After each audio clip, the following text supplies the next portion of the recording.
Mga handa ni Kisha.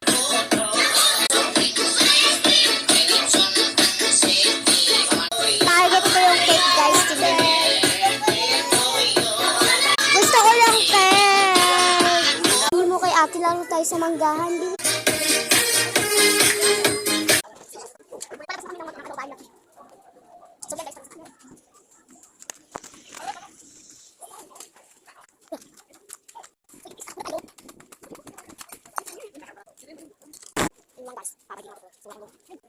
So guys, di ko na matutuloy kasi wala akong vlog, di ko na mapapaus. Ayun lang, bye bye.